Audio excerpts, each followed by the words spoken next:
Motherhood made me want more money, buying a lot, because these kids are expensive. And having an enriching life without feeling like you're sacrificing all your money for them.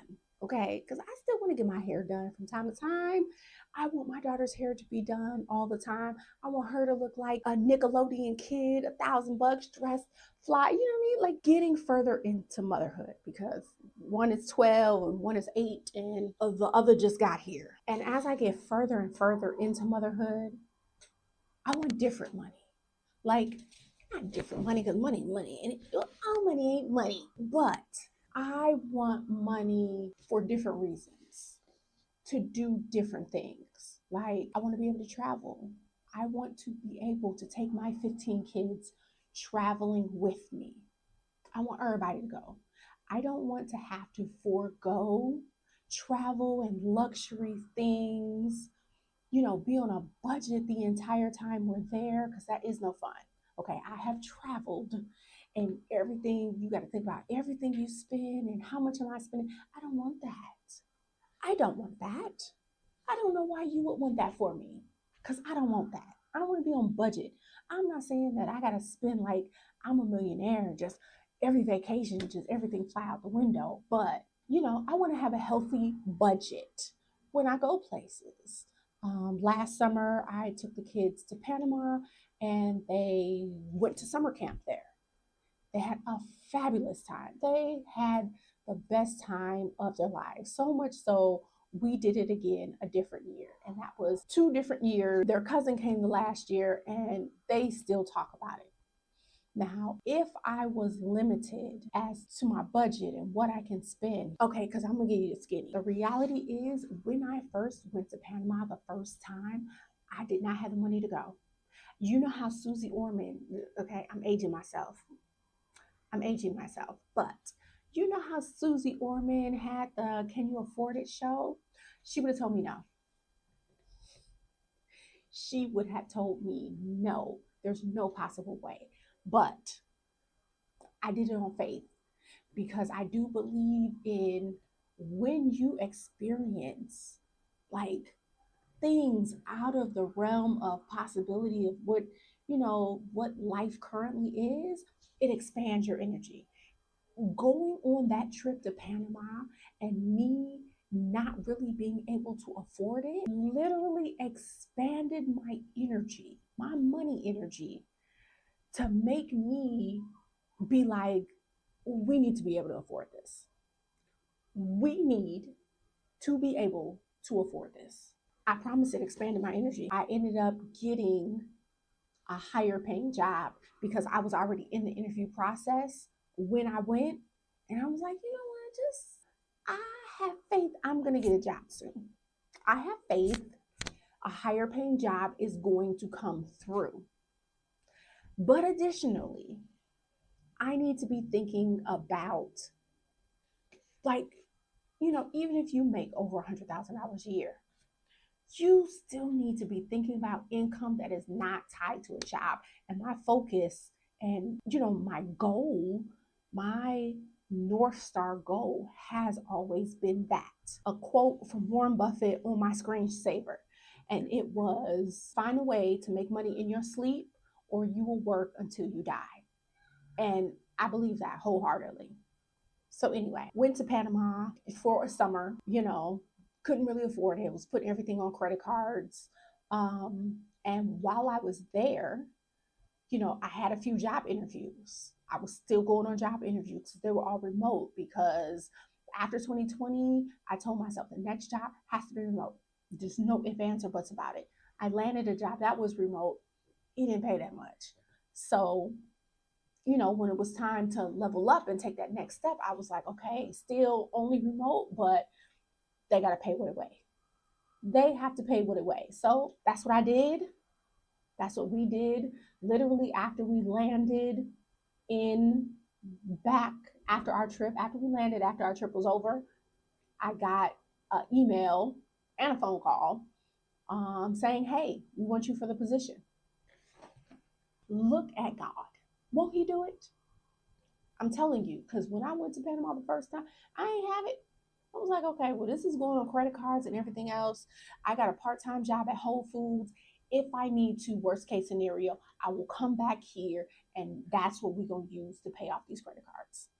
That was the plan at the time. But I can tell you, with the job, with working a full-time job and then having a part-time job, it was stressful because I didn't want to be at Whole Foods on a Saturday. No, I don't have anything better to do on a Saturday, but I didn't want to be sitting up in Whole Foods or dealing with people and their attitudes because the sauerkraut is out of stock. Like, but you got to start somewhere, right? And to get rid of the debt and everything that I had, that's what I started doing. And that's really where a majority of my savings started coming from my secondary job. So I can tell you how I look at money and income now is if it is draining, if it is exhausting, if it is more work than it's worth, I don't want it. I don't want it. Like the Airbnb project that literally took 2 years to finish.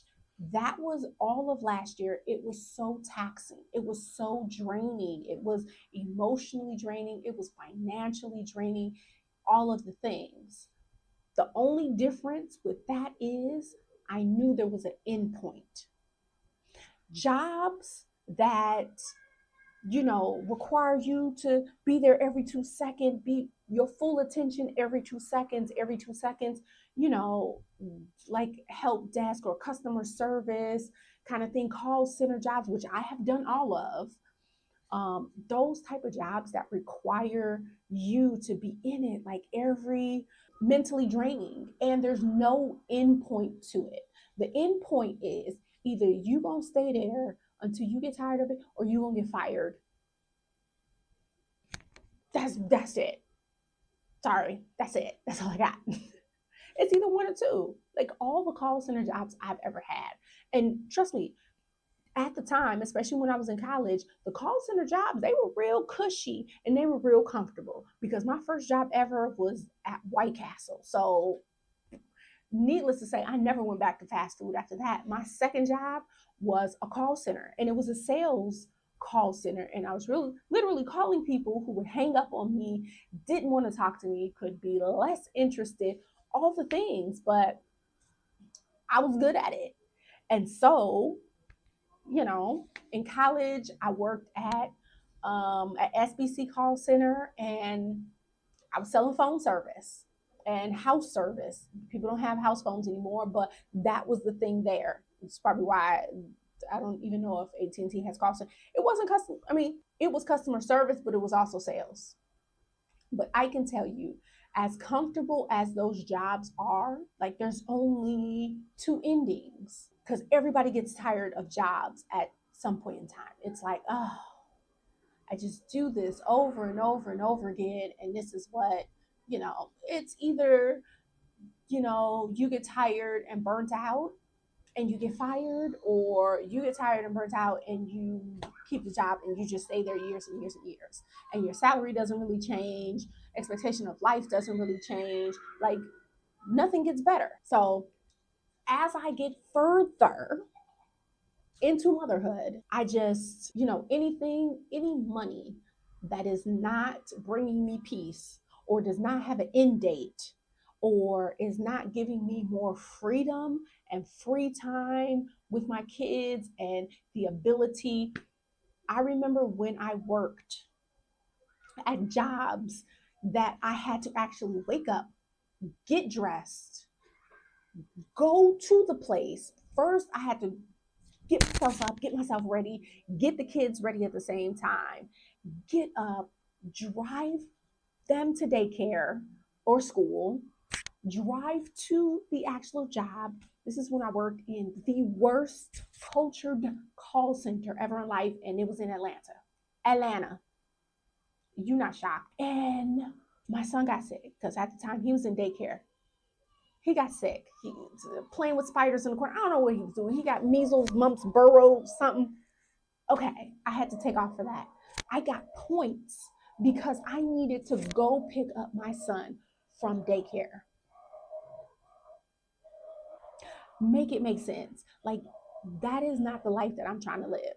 Every time an emergency happens with my family, with somebody in my family, all of us, like, I'm all of a sudden I'm at jeopardy of getting fired from work. Life is going to life regardless. So I just feel like that's super unfair. But also for me, it can't be, I had to raise my standards, as Tony Robbins says, I had to raise my standards and expect different and better for my life. So that's what I did. And I'm grateful I did, because if my kids get sick, they can literally just stay home with me. If, they have an event or something like that at school, I can literally just, I go and be present at 1 o'clock in the afternoon and see my kids do whatever thing their school has organized. And I'm so grateful and I'm so blessed for that. But I remember the days where that wasn't the case. So, like I said, as I get further into motherhood, my, like, what I'm willing to deal with for money, it changes. And I've said this before, but I am on a journey to become work optional. And, because I happen to like my job now. I happen to very much like the job that I have now. It's it's cool. They don't stress me. But that's never the goal in life, right? If you listen to, it's called The Strangest Secret by Earl Nightingale. And he says, one in, I forgot how many men, by the time they reach the age of 65, only one will be financially secured.